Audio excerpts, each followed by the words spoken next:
Name's Alex. Alex Anatole. Let me know if you've got any equipment that needs repairing. I'll get it back to you as good as new. They're Motus Mining's only competition out here. They set up shop first, actually, but they're just about finished. When Motus moved in, they lured the Erin workers with promise of higher wages. Erin excavations never recovered. I hear the foreman, Edgar Erin, is pretty bitter about it.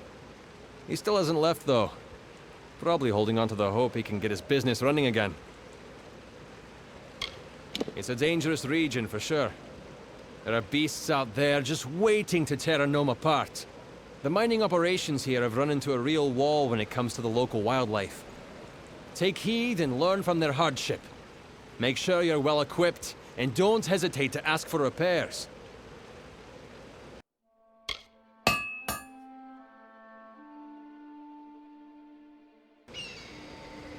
Paying for adequate repairs will save your skin.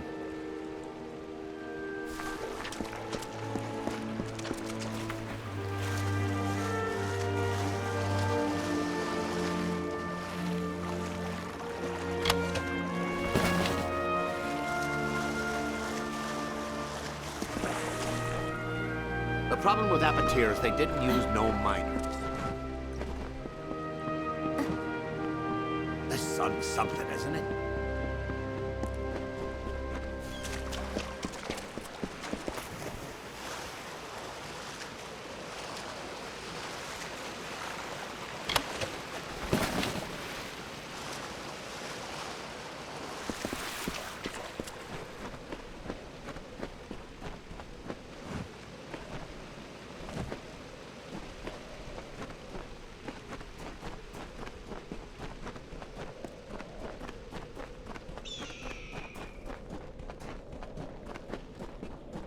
Oh, I'm in a terrible bind. I don't dare go forward, and I certainly can't go back.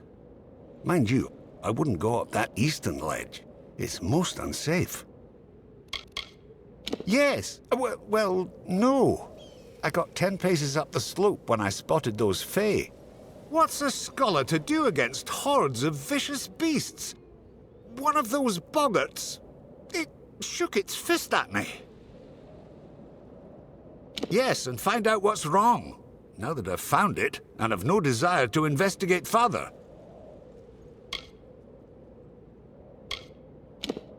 There were boggarts, lots of boggarts. And I think I saw a thresh. I was rather too busy running to note the particulars. Well, if you were willing to go first, I would have no objection to trailing behind, at a safe distance. To the Canyon Hill site at the top of the ledge, where a cadre of Fae awaits to rip us to shreds, no doubt. Oh yes, our stalwart foreman. He sent you after me, I suppose. It's a place of mystery and intrigue. No one knows what lurks at the top, though everyone's got a guess.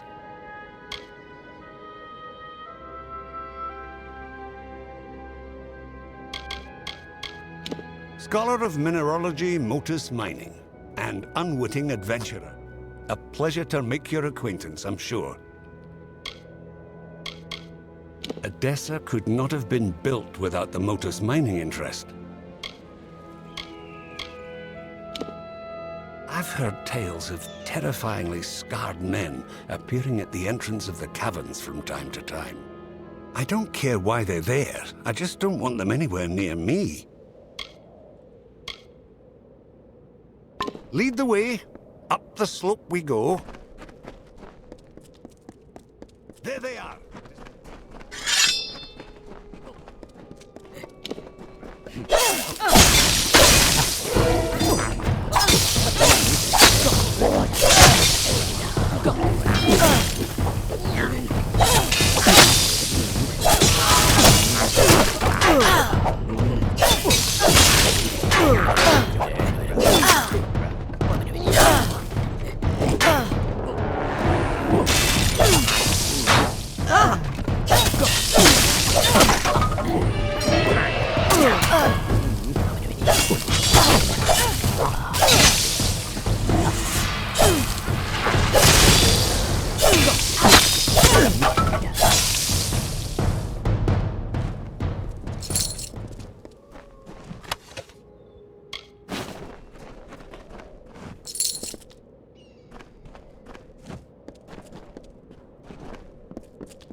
I...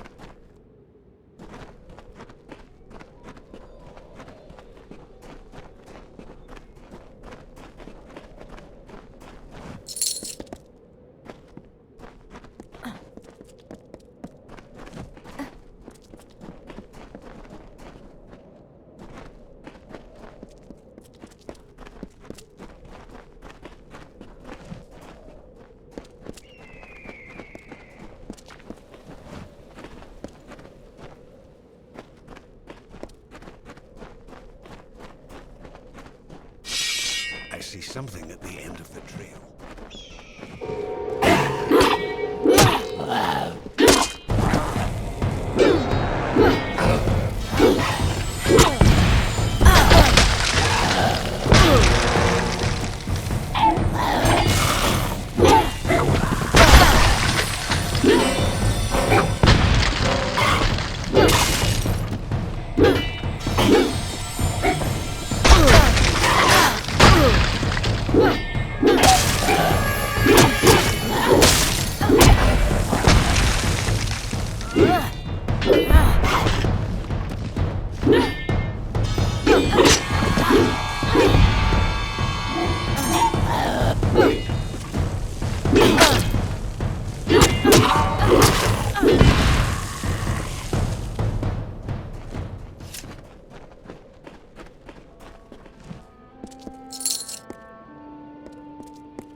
Another, come to steal the light, come to trouble the reverie. They are my friends, drawn here as I drift between the dream world and the world.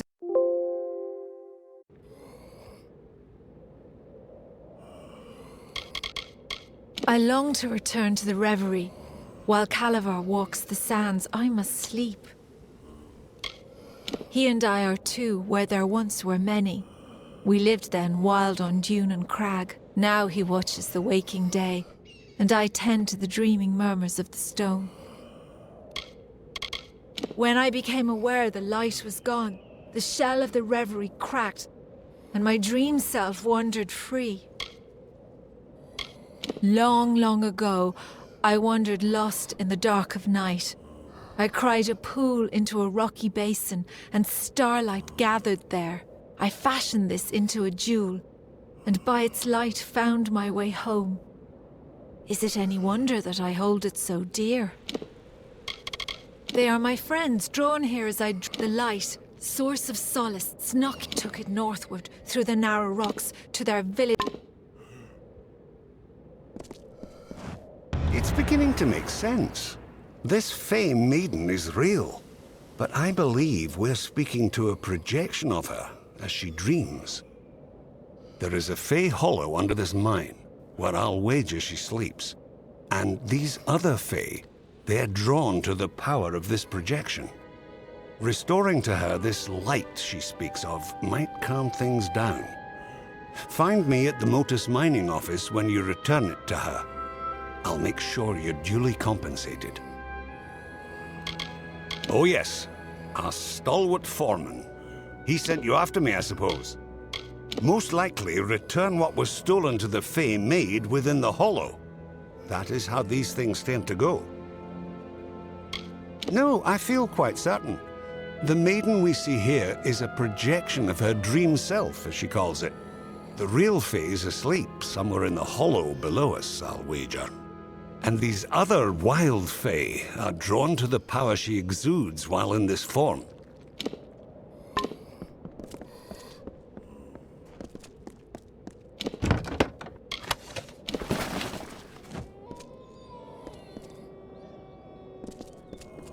The light, I cannot see,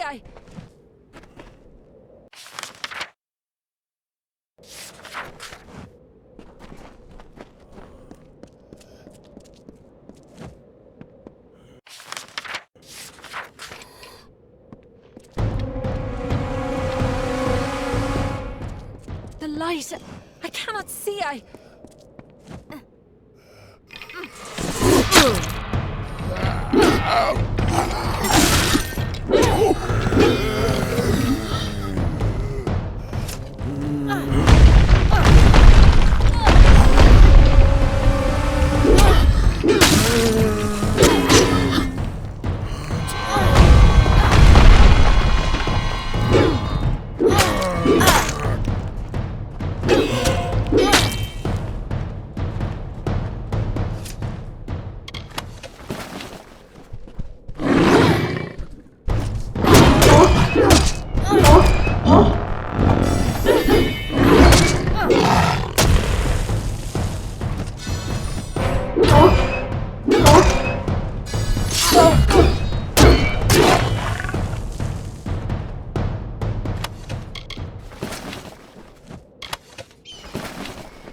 In ancient times, the desert had no shade.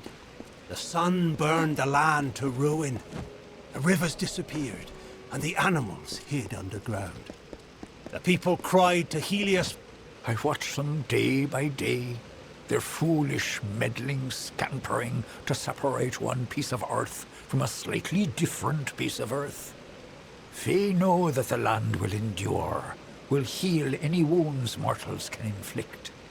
But I worry that these wounds may be long to heal.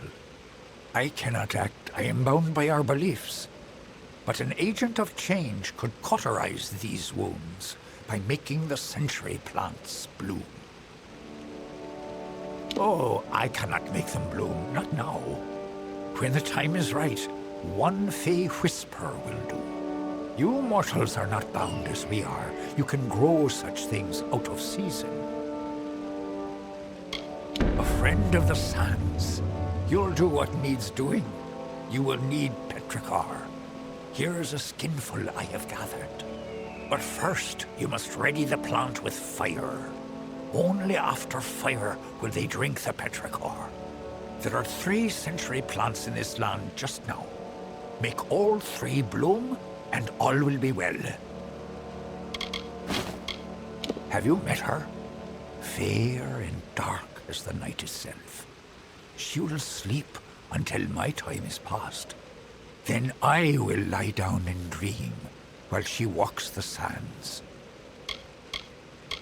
I shepherd the surface while Orenda sleeps beneath. I await the day when I may lay down to rest as Orenda does, beneath the sands. The mortal's growing influence in this world wearies me. Normally they blossom only every 100 years. The land stirs and wakens, and what was worn away rejuvenates. In ages past, we danced in circles on the dunes and sang sweet songs to the distant peaks. Now I alone walk here, while Orenda dreams in reverie below.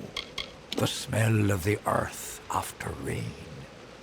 I have gathered it over years. The little mortals, you mean? Forever cutting, clearing, digging, will they never stop? Won't they tire of it and go away? For each of the 3 upon the sands, scorch it with fire, then slake it with the petrichor I gave you. Farewell.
The light! Return to me! Did you do this?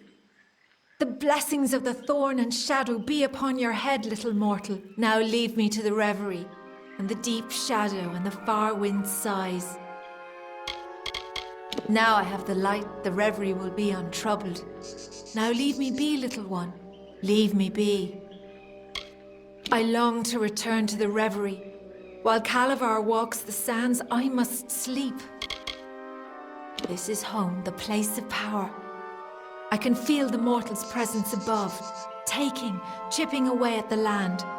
Calavar will not be pleased. Ah.